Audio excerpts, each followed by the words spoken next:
السلام علیکم ورحمۃ اللہ وبرکاتہ۔ دوستو، آج پھر میں آپ کے لیے دو کہانی لے کر آیا ہوں جو کہ بہت اچھی کہانی ہے۔ ایک میں آپ دیکھیں گے کہ ایک لڑکا کیسے بگڑتا ہے اور دوسرے میں دیکھیں گے کہ ایک لڑکا کیسے ایک نیک انسان بن جاتا ہے۔ اس کے پیچھے ماؤں کا ہاتھ ہوتا ہے۔ تو چلیے میں آپ کو کہانی بتاتا ہوں۔ تو کہانی یہ ہے کہ پینسل گم ہونے کے دو خوبصورت واقعات۔ تو پہلا یہ ہے کہ ایک ڈاکو کا کہنا ہے کہ میں چوتھی کلاس میں تھا۔ ایک دن جب میں پڑھ کر گھر واپس آیا، میری پینسل گم ہو گئی۔ میں نے جب اپنی والدہ کو بتایا تو انہوں نے مجھے سزا کے طور پر بہت مارا اور مجھے بہت زیادہ گالیاں دی اور مجھے بے عقل کہا اور یہ کہا مجھ میں ذمہ داری کا احساس نہیں ہے، اور بھی اس کے علاوہ جو بھی کہہ سکتی تھی وہ کہا۔ اپنی والدہ کے اتنی سختی کے نتیجے میں نے خود سے پکا ارادہ کیا کہ اب اپنی والدہ کے پاس خالی ہاتھ نہ جاؤں گا۔ اس کے لیے میں نے ارادہ کیا کہ میں اپنی کلاس کے ساتھیوں کے قلم چرا لوں گا۔ آنے والے دن میں نے منصوبہ بنایا اور میں نے ایک یا دو قلم چرانے پر اتفاق نہ کیا بلکہ اپنی کلاس کے تمام لوگوں کے قلم چرا لیے۔ کام کے شروع میں ڈرتے ڈرتے چوری کرتا تھا، پھر آہستہ آہستہ مجھے حوصلہ ملا اور میرے دل میں ڈر کی کوئی جگہ نہ رہی۔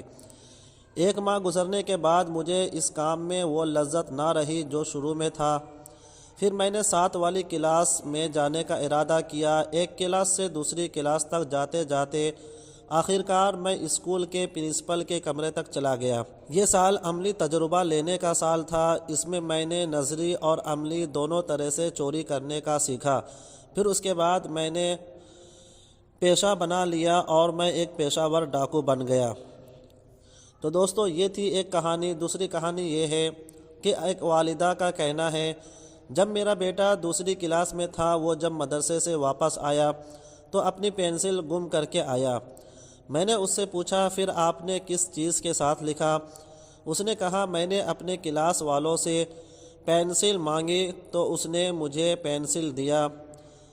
میں نے ان سے کہا، آپ نے اچھا کام کیا، لیکن آپ کے کلاس والے نے کیا کیا جب اس نے آپ کو لکھنے کے لیے اپنی پینسل دے دی؟ کیا اس نے آپ سے کچھ کھانا لیا یا پینے کی چیز یا کوئی مال؟ اس نے کہا، نہیں، اس نے ایسا کچھ نہیں کیا۔ والدہ نے اس سے کہا، اے میرے بچے، اس نے بہت سارے نیکیوں کا سودا کیا، وہ آپ سے بہتر کیسے ہوا؟ کیوں نہ آپ بھی ایسے نیکیاں کمائیں؟ اس نے کہا، یہ کیسے ہوگا؟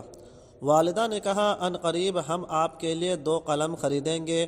ایک قلم سے آپ لکھیں گے اور دوسرے قلم کو ہم کا نام دیں گے، اور ایسا ہم اس لیے کریں گے کہ اگر کوئی اپنا قلم لانا بھول جائے یا جس سے گم ہو جائے تو آپ اس کو یہ دے دیں گے، اور جب ان کا کام مکمل ہو جائے گا تو آپ اس کو ان سے واپس لے لیں گے۔ اس سوچ سے میرا بیٹا بہت خوش ہوا اور اس پر عمل کرنے سے اس کی خوش بختی میں بہت اضافہ ہوا۔ اس نے اپنے بیگ میں ایک قلم اپنے نکلے کے لیے رکھا اور 6 قلم دوسروں کے لیے۔ اس واقعہ میں سب سے عجیب بات یہ تھی کہ میرے بیٹے کو مدرسے جانا سخت ناپسند تھا اور وہ پڑھنے میں بھی کمزور تھا۔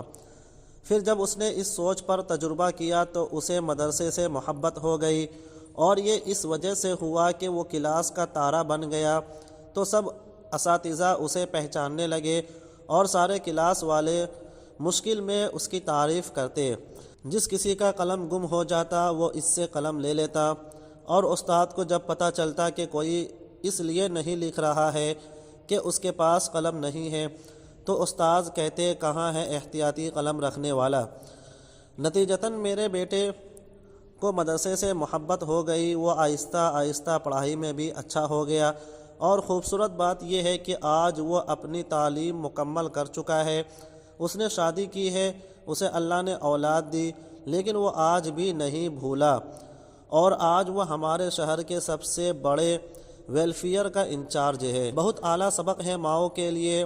بچوں کو اچھی سوچ دینا ان کے نہ صرف دنیاوی اعمال اور کردار سنوارتا ہے بلکہ آخرت بھی، جبکہ منفی سوچ اس کے برعکس اس کے اعمال کے ساتھ ساتھ آخرت بھی لے ڈوبتی ہے۔